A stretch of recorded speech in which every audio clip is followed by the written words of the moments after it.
What's up, everybody? This is Carmine Davis, and you are tuned in to the Carmine Davis Show. Okay, what's tea? Okay, so I don't have a lot of time, as usual, to get into all the details about my day. Girl, follow me on my socials if you want to know what's going on, child.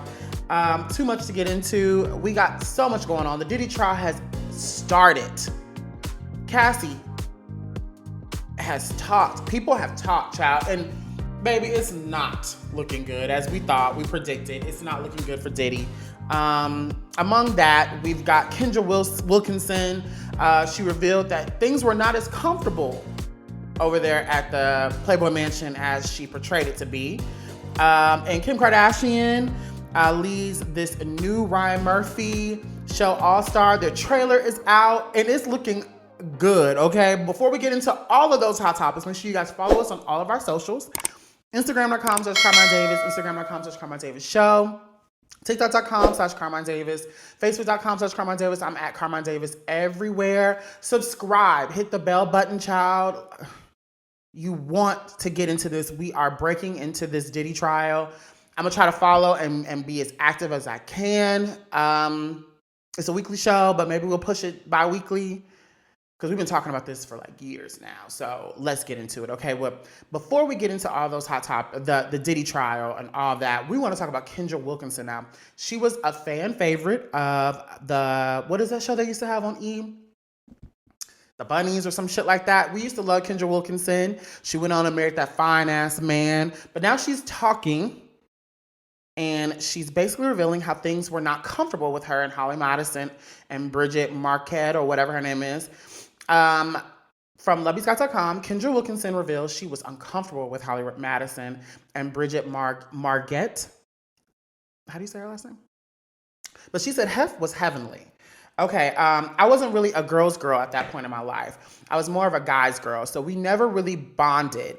I was always the third wheel. Kendra shared about her relationship with Holly and Bridget. Kendra Wilkinson is opening up about her experience in the Playboy Mansion. Despite looking like three best friends on the reality TV series The Girls Next Door, alum recently revealed she wasn't actually friends with fellow co-stars Holly Madison and Bridget. That's the part that was hard, the 39-year-old revealed in the May 8th episode of Lauren Everett's and Michael Bosstick's Him and Her podcast. I wasn't really a girl's girl at that point in my life. I was more of a guy's girl, so we never really bonded. I was always the third wheel. Kendra was 18 years old when she began dating Playboy founder Hugh Hefner in 2004. As Holly and Bridget were already Hugh's number 1 and 2 girlfriends, they had formed a strong bond, making Kendra feel like she was on the outside. I just decided to go with that during the show process, she said of the hit series, which aired from 2005 to 2010. I'm like, okay, well, I'm just going to be me and see how it works rather than try to fit in. I felt like I was a complete odd man out in the whole situation. After their time in the mansion, Holly has been open about the negative side of her experience. However, Kendra described her 5-year relationship with Hugh as heavenly. It was a heavenly experience for me. She said, like, there couldn't have been a better experience, but only found her experience rough when it came to the business side of her life in the mansion. Not Hef. Hef was a very awesome guy to me. He was generous, nice person, a very nice person. I don't see him in any other way, she continued. At the time of the relationship, Hefner was 78 years old, and while the relationship was sexual, Wilkinson had the freedom to date other people as well. Oh, she had an amazing situation. Okay, he was a great friend to me. We loved each other in a different way. She continued, I was not dating Hugh Hefner. I had boyfriends. I had so many boyfriends. That's why I was ready for marriage at that time, because I went through my real dating process while I was at the mansion. Never really got out, but I had my fun. Kendra's comments come after Holly revealed she is open to rekindling her friendship with Kendra. Kendra went on to marry Hank Baskett from 2009 until 2018. The pair share Hank Jr. and Aliyah 10. Yes, that's her husband, the fine-ass Hank Baskett. Listen. Cheers for Kendra, Holly, Bridget, all of them being in that situationship, making it work for the betterment of their life and their livelihoods, child. If I was in that situation, I would have done the exact same thing. Looking at these two bitches like they're two bitches in a cubicle, child. We're here for Hugh Hefner, a very, very, very rich man. Child, and how much could Hugh want? You know what I'm saying? Like, come on. Like, he done seen it all. He's 70 years old. Child, we just got to be pretty, cute, play a little bit, child. And we live in a Playboy mansion. And I get to date other people too. Like, that's an amazing situationship. And even on the other side, like, when I get older, you want to talk about a Playboy, bitch. I plan to be 70 years old with a house full of fine 20-something-year-old boys, maybe 30. Child, run that motherfucker like the Playboy Mansion. I want to come home from another tour, child, and be in a house full of boys, cute, fun boys, because they're inspiring. He did his best business with women. His business revolved around beautiful women. And that's basically what I'm doing. Like, my music revolves around boys and, my experiences and my relationships with them. So they're inspiring. And I think once you get into that and focus on that, you want to be surrounded by the thing that inspires you. So congrats, rest in peace, Hef. I think you had a genius plan. Holly and all those girls, you took care of a lot of women and you put a lot of girls on. You made a lot of household names.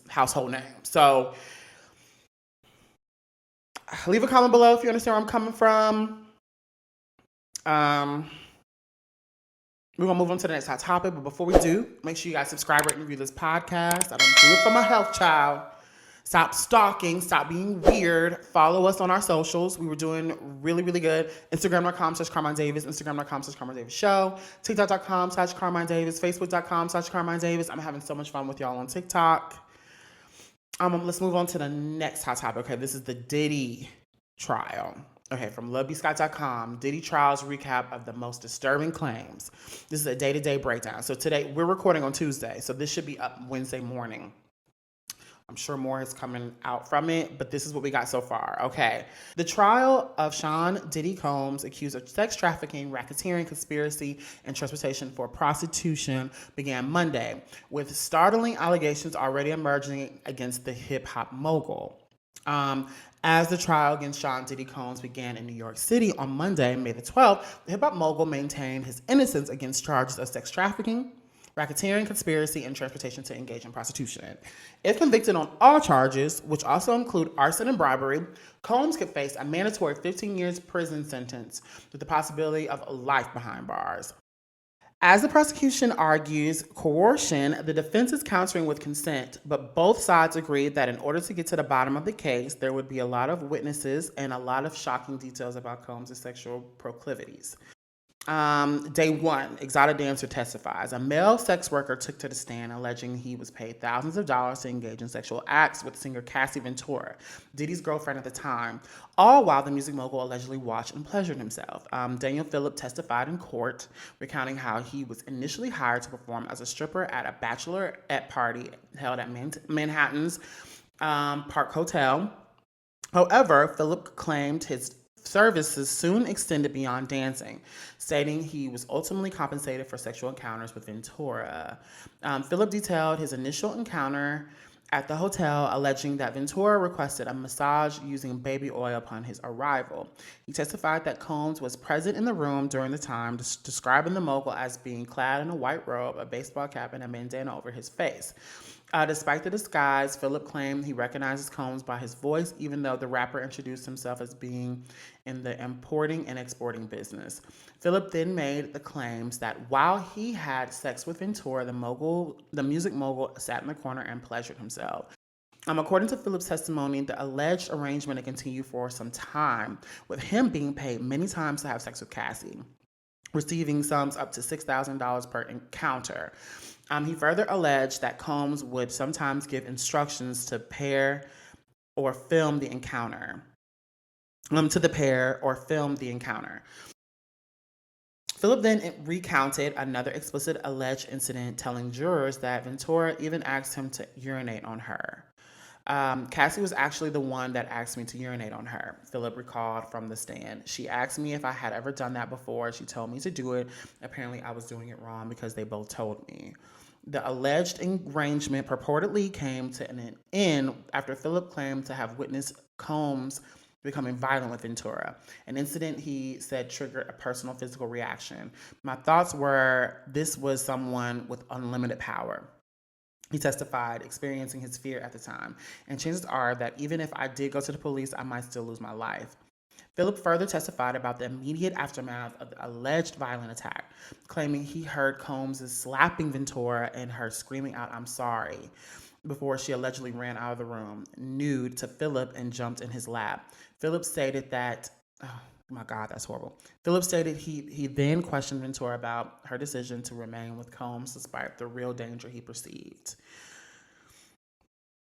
First witness, Cassie video. After opening statements on Monday, the prosecution wasted no time in laying in the groundwork for their larger case against Combs. It began with a viral video of ex-girlfriend Cassie Ventura's attack captured on hotel security footage in 2016. To add context to that video, the prosecution called Los Angeles Police Department Office Israel Flores, who was working as an assistant security director at the Intercontinental Hotel in Century City. According to Flores on the stand, he was the one who responded to a woman in distress call that day. Flores described the scene on the 6th floor when he stepped off the elevator as detailed by CNN and ABC7. He said he saw both Combs and Ventura and quickly recognized Combs, who he said was in a towel and some socks. Combs hit Flores with a devilish stare, per his testimony. He was just looking at me, he claimed. As for Ventura, he said that she looked scared and her hoodie pulled up. She was pretty much just covered up. I couldn't see her face. She was pretty much in the corner, he said. He also noticed that the flower vase that decorates the hallway was destroyed. In the video played for jury, Combs can be seen grabbing Ventura as she dug through a bag by the elevator and beginning to drag her back into the room. Soon after, Ventura appears again on camera using a phone on the wall, which Flores said is what contacted him to respond. In the reflection of a mirrored wall in the footage, Combs can be seen pacing in the towel and then throws the vase that Flores described, shattering it. Flores said that Ventura told him she just wanted to get her phone and bag so she could leave. He testified that Combs told her, "You're not going to leave." Flores said he told Combs that she could leave if she wanted. He said he escorted the couple back to their room and stood with the door open while Flores grabbed her things.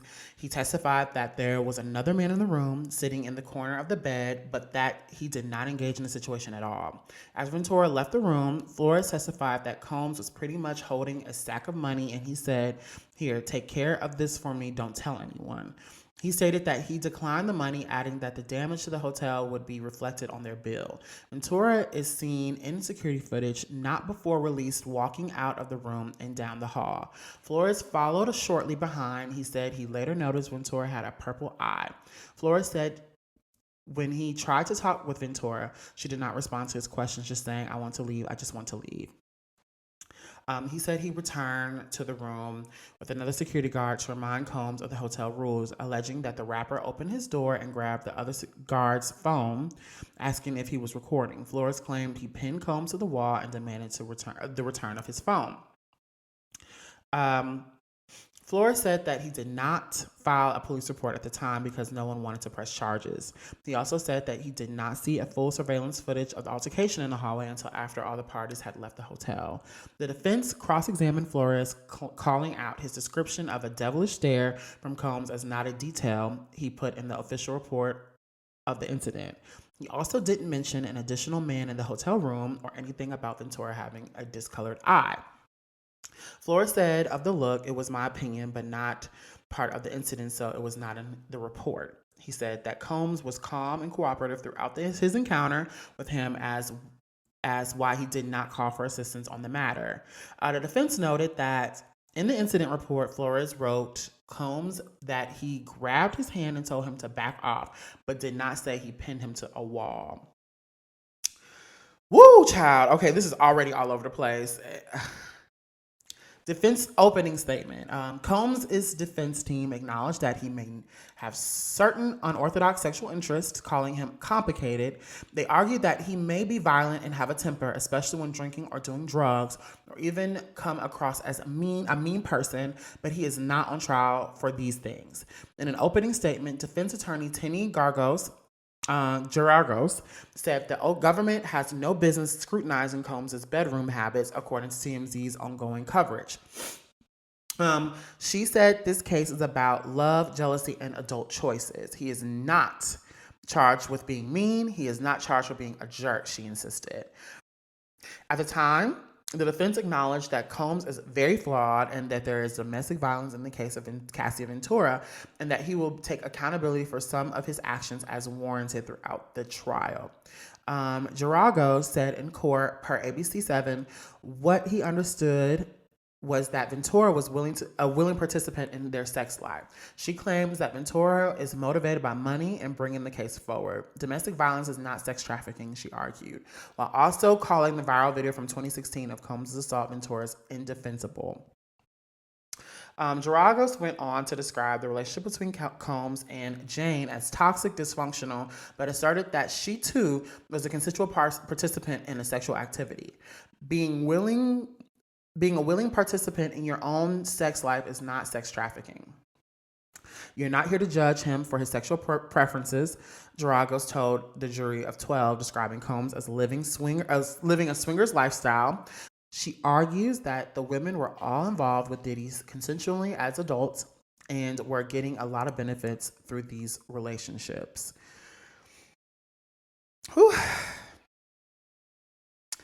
Prosecution opening argument. Meanwhile, the prosecution laid out a story of freak-offs that involved forced sex with male escorts, with Diddy watching with others' behaviors. They threw out terms like kidnapping, arson, drug distribution, sex crime, robbery, and obstruction. Woo! Okay, so let me pause. I want to read all this so you guys can have all the details. And if you missed something, there's a link in the bio so you guys can read this article by yourself.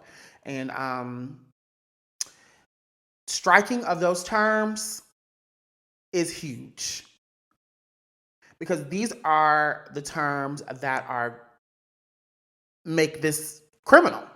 So this might pan out a little bit better than or worse than we thought. Okay, depends on. Okay, they argue that Combs was aided and abetted by an inner circle that helps him perpetuate crime after crime over a span of years, with Combs at the center. He called himself the king and expected to be treated like one, said prosecutor Emily Johnson. A prosecutor said that their case will primarily focus on two women, the aforementioned Cassie Ventura and another woman who has chosen to remain anonymous. She will be referred to as Jane throughout the trial. During the 2-year relationship with Ventura, Johnson alleged that Combs forced Ventura to have sex with male escorts, recorded it, and then used the footage as a blackmail against her. She claimed that in one incident, Combs had a sex worker urinate in Ventura's mouth. In an incident separate from the violent viral hallway beating scene on video, in an incident separated from the violent viral hallway beating scene on video, the prosecution detailed another alleged encounter, claiming that Combs went on the hunt after he learned Ventura was seeing another woman. He allegedly took a gun, found her, and beat her severely, according to Johnson in court. As for the freak-offs, the prosecution argued that Combs would drug women, including Ventura, and force them into unwanted sex acts. The prosecution is alleging that Combs often assaulted Ventura beforehand to show who was in charge.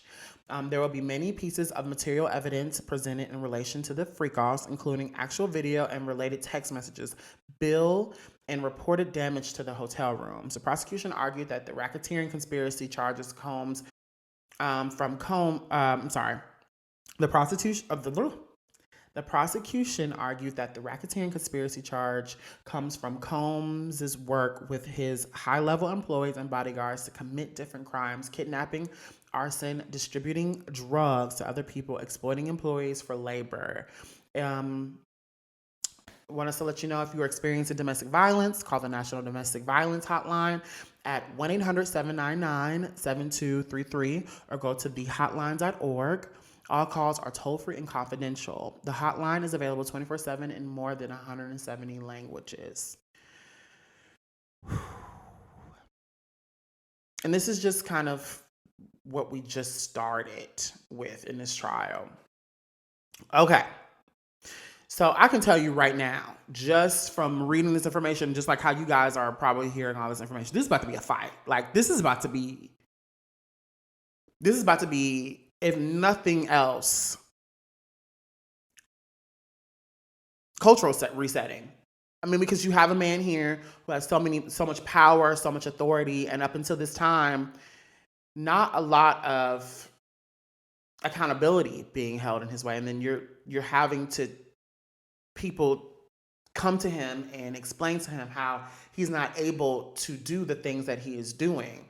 And the groundwork that they're trying to lay out as the defendant is trying to prove that he was just a temperamental man with power, while the prosecutors are trying to prove that he is a criminal who used his fame, money, and power to abuse people and to commit crimes. So what I mean by cultural reset is like, this is going to counter the way that a generation of people, I would say millennial and up, consider what's right and what's wrong. Where you come from, when you work hard and you get money and you come up, you're able to get away with certain things. And this generation, we're here to tell you that you're not, baby. And they're going to bring a lot of things on the carpet and prove to them that you can't get away with that. This is going to be interesting. Follow us. We're going to be talking about this. This is interesting. Leave a comment below if you understand what's going on. I'm worn out right now just reading that. Like, that's crazy. But this is the stuff I live for.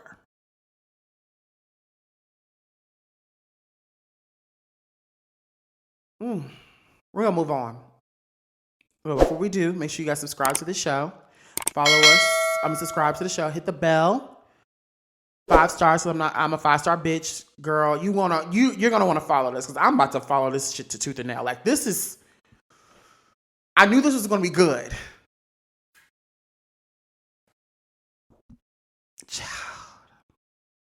Follow us on all of our socials: Instagram.com/Carmine Davis, Instagram.com/Carmine Davis Show, TikTok.com/@Carmine Davis, Facebook.com/Carmine Davis. Let's move on to the next hot topic and final hot topic. Okay, from lovebscott.com, watch Kim Kardashian's all-star, all-female, all-fair legal firm drama drops its bitter trailer, Sexy and Dangerous. Okay, Kim Kardashian's venture into scripted TV with Ryan Murphy progresses with her new series. The reality star, pursuing a law degree in real life, leads a powerhouse cast of women as a team of female divorce lawyers who establish their own firm to challenge the world's men. The drama is relentless both in and out of the courtroom, as the initial trailer, brimming with outrage, tears, sex, and retribution, demonstrates. Joined by Naomi Watts, Niecy Nash Betts, Tiana Taylor, Sarah Paulson, Glenn Close, and Matthew Nazaka. The cast is complemented by glimpses of notable guest stars already confirmed: Judith Light, Jessica Simpson, Brooke Shields, Grace Gummer, Ed O'Neill, Elizabeth Berkley, and more. And let's watch this. Deep breath. Tell us your story. It's been a lot. I'm sorry. No. We don't meet with sorry people.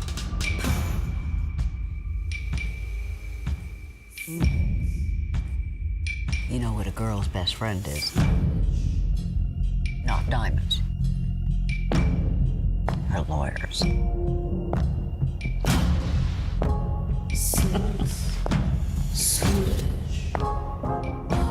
He hurt you. Get mad. Get hot. Get revenge. What do you ladies think you could possibly hit me with that I haven't seen before? You're right. Everything we're going to show you today, you should be intimately familiar with. This is sick, and we are done. And the first thing that I'm going to do is file. It's our own boutique. Women representing women. We're not the only ones to suffer abuse. Plenty of women inflict it. Don't they? Tits up.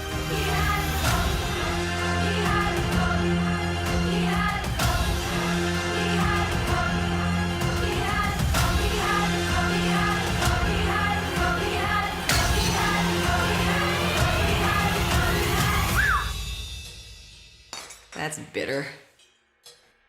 Just like all the women who own this joint.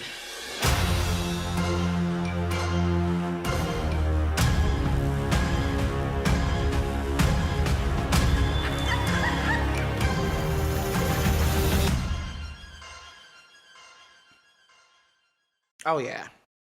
Oh yeah, honey. Listen. Ryan Murphy is in his bag, baby. Okay. This is already filled with. I'm not gonna watch this show. Okay. A Kardashian couldn't distract me. Honestly, this is making me more of a fan of Kim than ever. You know I'm critical of Kim. But stacking her with my girls, this is a foolproof. Like, this man is in his bag. Cast full of bad bitches, doing bad things, looking good doing it.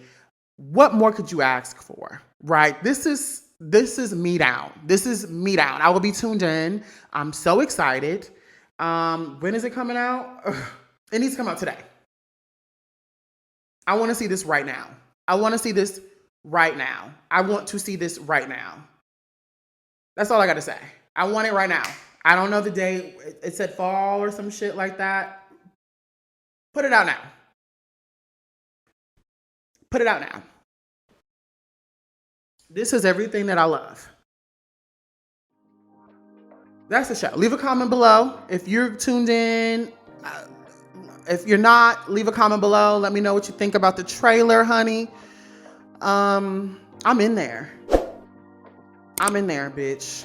I'm in there.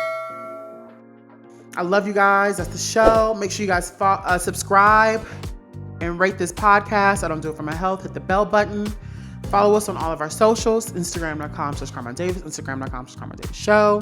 TikTok.com/Carmine Davis. Facebook.com/Carmine Davis. I'm out. I love y'all. Bye.